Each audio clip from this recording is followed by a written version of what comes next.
Baik,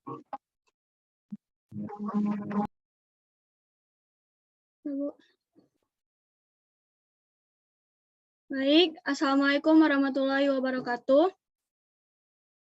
Waalaikumsalam warahmatullahi wabarakatuh. Selamat siang Ibu dan teman-teman yang berbahagia sekalian. Pertama-tama marilah kita panjatkan kehadirat Allah Subhanahu wa taala yang telah memberi kita kesempatan dan kesehatan sehingga dapat berkumpul di kuliah siang hari ini. Perkenalkan, nama saya Adila Syafika selaku moderator hari ini. Adapun hari ini kita akan membahas materi sel prokariotik dan sel eukariotik. Berikut penjelasan dari kelompok kami. Profesor Rajiv Singh adalah salah satu ilmuwan pertama yang menggunakan probe dan mikroskop kimia emisi medan, mikroskop elektron terbaru dan paling bertenaga di Amerika Serikat. Mesin baru dapat memeriksa spesimen pada resolusi 1, angstrom 4.000 kali lebih kecil dari diameter selai rambut. Berikutnya akan dijelaskan oleh Farid Alfantah.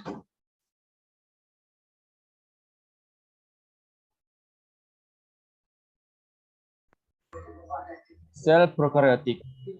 Prokariotik adalah kelompok makhluk hidup yang tidak memiliki inti sel, yang terdapat pada bakteri dan ganggang biru, yang berada dalam organisme tunggal. Struktur umum sel prokariotik yaitu kapsul, dinding sel, membran sel, membran plasma, sitoplasma yang mengandung ribosom dan nukleus. Sekian dari saya. Dilanjutkan oleh teman saya. Berikutnya akan dijelaskan oleh Akfal.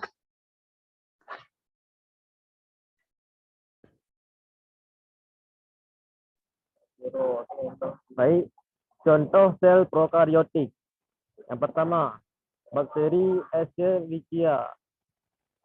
Yaitu Escherichia coli, biasa disingkat dengan E. coli, adalah salah satu jenis spesies bakteri gram negatif. Pada umumnya, bakteri yang ditemukan oleh Theodore Escherichia ini dapat ditemukan dalam usus besar manusia. Dan yang kedua, bakteri Lactobacillus, yaitu Lactobacillus adalah genus bakteri gram positif. Yang pertama, anaerobik fakultatif atau mikroflik. Genus bakteri ini membentuk sebagian besar dari kelompok bakteri asam laktat. Dinamakan demikian karena kebanyakan anggotanya dapat mengubah laktosa dan gula lainnya menjadi asam laktat. Kebanyakan dari bakteri ini umum dan tidak berbahaya bagi kesehatan. Dalam manusia, bakteri ini dapat ditemukan di dalam vagina dan sistem pencernaan, di mana mereka bersimbiosis dan merupakan sebagian kecil dari flora usus. Banyak spesies dari Lactobacillus memiliki kemampuan membusukkan materi tanaman yang sangat baik. Produksi asam laktatnya membuat lingkungannya bersifat asam dan mengganggu pertumbuhan beberapa bakteri merugikan. Hanya itu dari saya dan dilanjutkan oleh kawan saya. Berikutnya akan dijelaskan oleh Arif Firmansyah Putra. Struktur sel adalah prokariotik. Satu, membran plasma.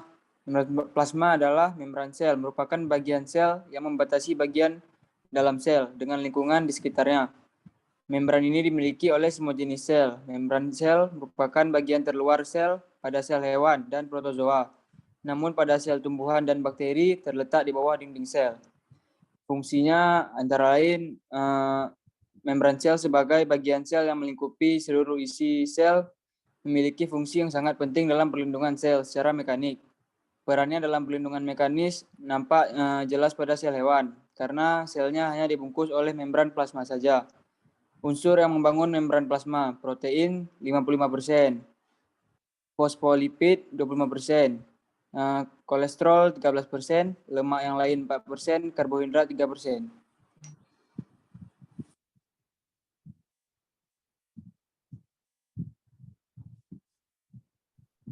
Berikutnya akan dijelaskan oleh Ayu Lestari. struktur sel prokariotik. Yang kedua ada sitoplasma. Sitoplasma adalah bagian sel yang terbungkus membran plasma. Sitoplasma terdiri dari air, protein, karbohidrat, lemak, mineral, dan vitamin. Fungsi sitoplasma adalah tempat penyimpanan bahan kimia sel yang penting bagi metabolisme sel, seperti enzim-enzim, ion-ion, gula, lemak, dan protein. Selanjutnya ada ribosom. Ribosom prokariotik merupakan organel sel yang terletak di bagian sitoplasma, di mana dengan ukuran subunit 50S dan 30S, memiliki ukuran panjang 29 × 21 mm dengan massa 2,520.000 Dalton. Selanjutnya ada materi genetik. Materi genetik pada sel prokariotik terbagi menjadi 2 unit besar, yaitu DNA atau yang biasa disebut dengan asam deoksiribonukleat, dan RNA atau yang disebut dengan asam ribonukleat. DNA tersusun oleh gula deoksiribosa, fosfat, serta basa nitrogen. DNA merupakan bagian yang membawa informasi genetik atau pewaris sifat dari suatu organisme. DNA pada sel prokariotik dapat ditemukan tersebar di sitoplasma, namun pada umumnya terlihat berkumpul pada satu area yang dinamakan nukleoid. Beberapa dari DNA akan bertranskripsi menjadi RNA. RNA bertugas membawa kode genetik pesanan DNA yang kemudian dalam proses sintesis protein akan ditranskripsikan menjadi urutan asam amino.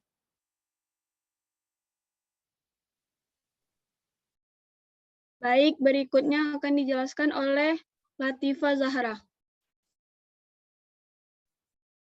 5. Dinding sel. Sel prokariotik merupakan tipe sel yang memiliki sistem endomembran, sehingga sel tipe ini yang tidak dibatasi oleh sistem membran tidak memiliki organel yang dibatasi oleh sistem membran.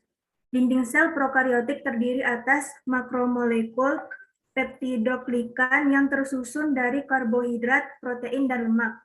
Sel prokariotik terdapat pada bakteri dan ganggang biru fungsi. Dari dinding sel prokariotik, fungsi dinding sel yaitu sebagai pelindung, mengatur pertukaran zat dan reproduksi, sedangkan membran dalam merupakan bagian penutup yang paling dalam.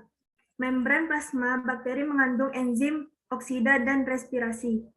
6. Flagela. Flagela adalah alat gerak berbentuk cambuk pada sejumlah organisme bersel satu. Suatu individu dapat memiliki satu atau lebih flagela. Contohnya adalah alga bersel 1, Euglena viridis, dan bakteri Escherichia coli.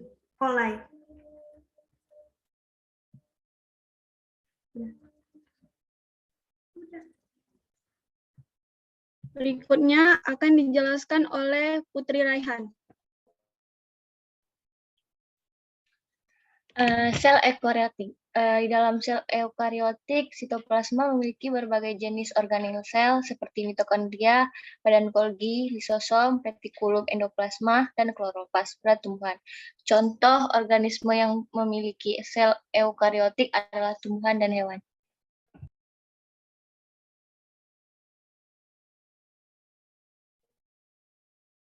Berikutnya akan dijelaskan oleh Depa Raihan.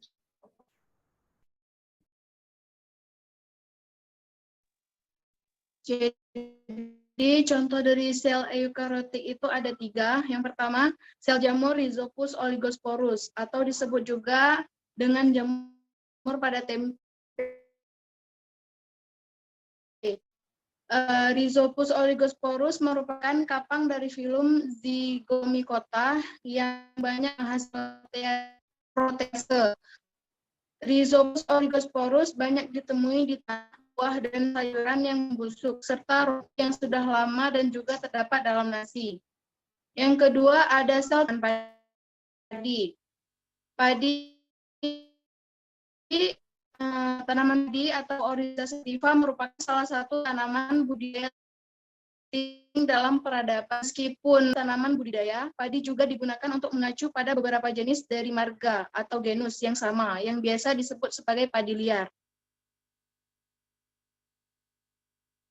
Yang ketiga, ada sel hewan Felis catus atau sering disebut kucing.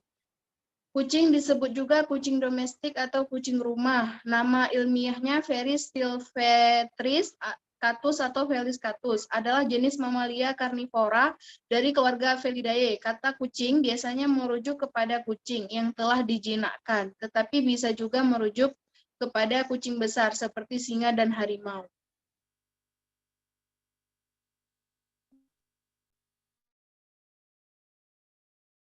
Pradaya Caniago.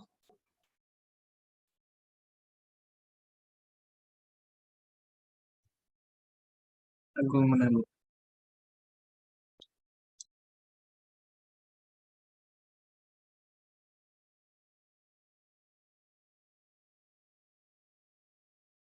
Agung. Agung. Tidak ada lanjutnya. Baik, berikutnya akan dijelaskan oleh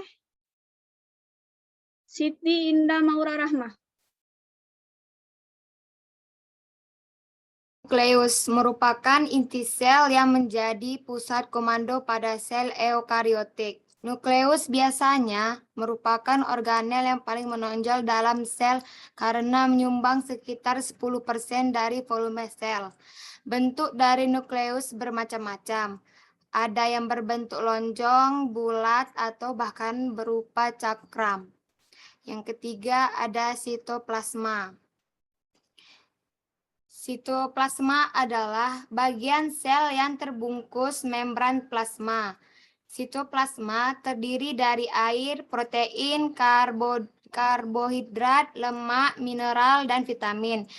Sitoplasma berfungsi sebagai tempat penyimpanan bahan kimia sel yang penting bagi metabolisme sel, seperti enzim-enzim, ion, gula, lemak, dan protein. Pada sel eukariota, sitoplasma adalah bagian nukleus dari protoplasma.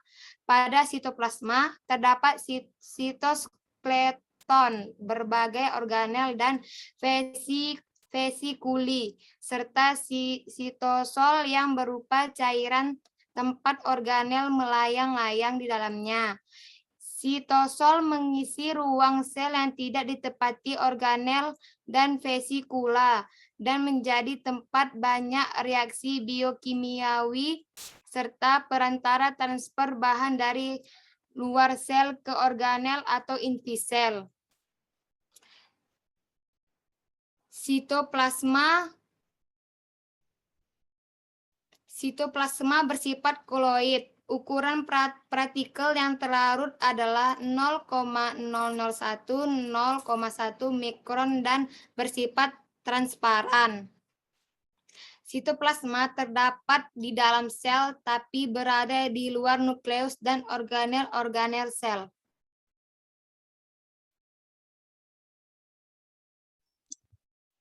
Baik, berikutnya akan dijelaskan Ilaihan. Oke, 4. Ribosom. Ribosom eukariot memiliki lokasi bebas pada sitoplasma dan terikat retikulum endoplasma. Sedangkan ukuran panjangnya sekitar 32 kali 22 nanometer dengan massa 4.220.000 Dalton. Ribosom eukariotik berukuran 80 S dengan 40% kandungannya mengandung RNA dan 60% lagi kandungannya mengandung protein. Yang kelima, retikulum endoplasma. Retikulum endoplasma adalah suatu kumpulan kantung yang bentuknya berupa pipa bergelembung dan terdapat kantung pipih yang meluas di dalam sitoplasma sel eukariot. Jenis retikulum endoplasma ada 2. Yang pertama yang retikulum endoplasma yang kasar dan retikulum endoplasma yang halus. Kalau retikulum endoplasma yang halus, kalau halus dia berkembangnya dalam sejumlah jenis sel, misalnya seperti sel otot sel otot, kerangka, tubulus ginjal, dan kelenjar steroid. Kalau retikulum endoplasma yang kasar karena disebut sebagai retikulum endoplasma kasar karena pada bagian membrannya banyak sekali melekat ribosom sehingga akan tampak kasar dan tidak licin jika dilihat di bawah mikroskop. Oke, fungsi retikulum endoplasma ada 3. Yang pertama dari fungsi sintesia. Sintesa protein yang terjadi dilakukan bersama-sama dengan ribosom dan protein yang dibebaskan akan masuk dalam katif retikulum endoplasma. Dan yang kedua, fungsi penyimpanan. Retikulum endoplasma akan menyimpan dan mengkonsentrasikan substansi dan yang berasal dari milieu ekstraseluler serta juga dapat dari intraseluler. Yang ketiga, fungsi detoksifikasi. Membran retikulum endoplasma, hati dan ginjal akan mentransformasikan molekul-molekul toksik menjadi molekul yang tidak toksik sebelum dieliminasi oleh organisme lainnya. Detoksifikasi ini terjadi melalui hidroksolosi. Itu saja. Akan dilanjutkan oleh kawan saya yang lain. Baik, berikutnya akan dijelaskan oleh Sylvia Siska. Baik, yang keenam ada plastida. Plastida adalah organ yang terlibat dalam sintesis dan penyimpanan makanan. Plastida adalah yang mengandung pigmen hijau atau klorofil yang bisa disebut dengan kloroplas. Fungsi plastida adalah sebagai organel tumbuhan untuk kelangsungan hidup dibandingkan dengan manusia seperti makan, minum, dan bernafas. Yang ketujuh ada vakuola, adalah organel yang dibungkus oleh membran sel. Yang paling besar apabila diamati dengan mikroskop cahaya, vakuola memiliki bentuk ruang kosong dan tembus pandang. Vakuola mengandung pigmen cadangan makanan, limbah metabolisme, dan garam. Vakuola mempunyai beberapa fungsi pada sel tumbuhan, yaitu sebagai tempat penyimpanan dan tempat penimbunan, sebagai lisosom, dan membantu proses homeostatis. Terima kasih. Assalamualaikum warahmatullahi wabarakatuh. Baik, berikutnya akan dijelaskan oleh Hafiz Almanar. Yang ke-8 ada sentrosom dan sentriol. Sentrosom merupakan organel sel yang hanya ada pada sel hewan. Secara umum, fungsi sentrosom pada sel hewan adalah membantu pembelahan sel. Jika dibelah, sentrosom awalnya berasal dari sepasang sentriol. Tanpa adanya sentriol, sentrosom tidak akan terbentuk dan pembelahan sel tidak bisa terjadi. Selanjutnya nomor 9 ada sitoskeleton. Sitoskeleton adalah jaringan filamen dan tubulus yang membentang di seluruh sel melalui sitoplasma yang mencakup semua materi di dalam sel selain nukleus. Secara umum, fungsi sitoskeleton adalah mendukung kehidupan sel, memberikan bentuk serta mengatur dan menyambungkan organel atau semacam organ yang ada di dalamnya. Fungsi sitoskeleton adalah mendukung kehidupan sel, memberikan bentuk, serta mengatur dan menyambungkan organel atau semacam organ yang ada di dalamnya. Sitoskeleton juga memiliki peran dalam transportasi molekul, pembelahan sel, dan sinyal sel. Selanjutnya akan dilanjutkan teman saya. Berikutnya akan dijelaskan oleh Muhammad Nov. Yang ke-10 ada dinding sel. Dinding sel merupakan struktur di luar membran plasma yang membatasi ruang bagi sel kepada membesar. Dinding sel merupakan ciri khas yang dimiliki tumbuhan, bakteri, fungsi jamur, dan alga, meskipun struktur penyusun dan kelengkapannya tidak sama. Dinding sel menyebabkan sel tidak bisa melakukan usaha dan dijadikan semakin sempurna bebas sama sekali, layaknya sel tumbuhan. Namun, hal ini berakibat positif karena dinding-dinding sel bisa memberikan dukungan perlindungan dan penyaring filter bagi struktur dan fungsi sel sendiri. Dinding sel mencegah kelebihan cairan yang masuk ke dalam sel. Dinding rumah terbuat berbagai jenis komponen, tergantung gugusan organisme pada tumbuhan.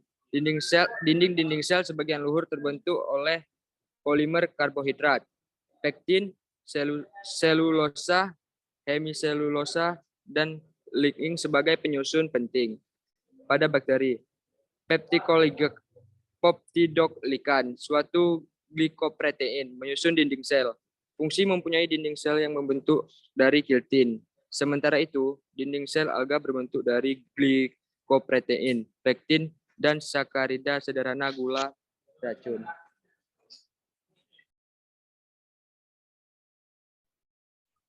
Baik, berikutnya akan dijelaskan oleh Aisyah Putri Nabilah.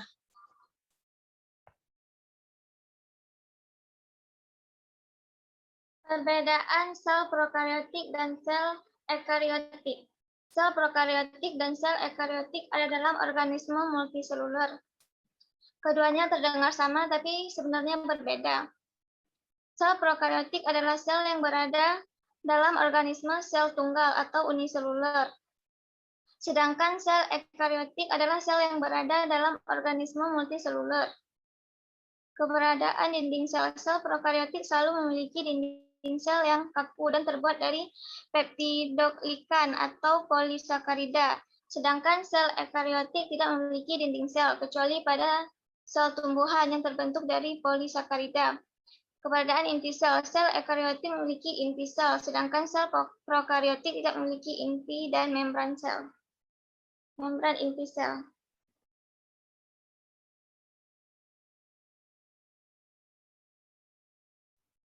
Baik, berikutnya akan dijelaskan. Sel prokariotik sendiri terdapat pada mikroorganisme sel tunggal seperti bakteri, sedangkan ekariotik terdapat pada makroorganisme seperti tumbuhan dan hewan. Kata prokariotik dan ekariotik berasal dari turunan bahasa Yunani, karyon, yang kacang biji atau inti. Istilah prokariot memiliki arti pra-inti dan ekariot berarti inti yang terbentuk dengan baik. Sementara untuk perbedaan lainnya adalah materi inti sel prokariotik tidak memiliki membran, sedangkan sel ekariotik mempunyai membran. Perbedaan terakhir yaitu ada atau tidaknya organel. Sel prokariotik tidak memiliki organel seperti mitokondria, bagian Golgi, dan retikulum endoplasma. Sementara sel ekariotik memiliki organel seperti mitokondria, badan Golgi,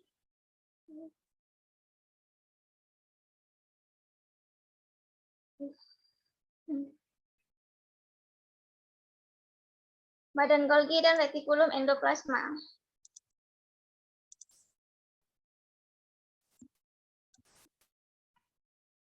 Baik, berikutnya akan dijelaskan oleh Nuriati Pagan.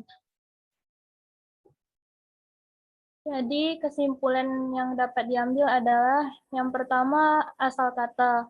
Prokariotik asal katanya kata Yunani pro, sebelum dan karyon, bagian dalam biji. Sedangkan eukariotik berasal dari kata Yunani sejati dan karyon, bagian dalam biji. Yang kedua organisme. Organisme prokariotik adalah bakteria dan archaea. Sedangkan eukariotik, protista, fungi, hewan, dan tumbuhan. Yang ketiga, lokasi DNA-nya. Lokasi DNA prokariotik adalah sebagian besar berada dalam nukleus yang dibatasi membran ganda. Sedangkan eukariotik, lokasi DNA-nya terkonsentrasi di wilayah yang tidak diselubung oleh membran disebut nukleid. Yang keempat, membran inti. Membran inti prokariotik tidak memiliki membran inti dan eukariotik memiliki membran inti. Yang kelima, ukuran sel. Ukuran sel prokariotik berdiameter 1-5 mikrometer, sedangkan eukariotik berdiameter 10-100 mikrometer. Yang keenam, organel bermembran. Prokariotik tidak memiliki tidak memiliki organel bermembran, sedangkan eukariotik memiliki organel bermembran. Yang ketujuh, metabolisme.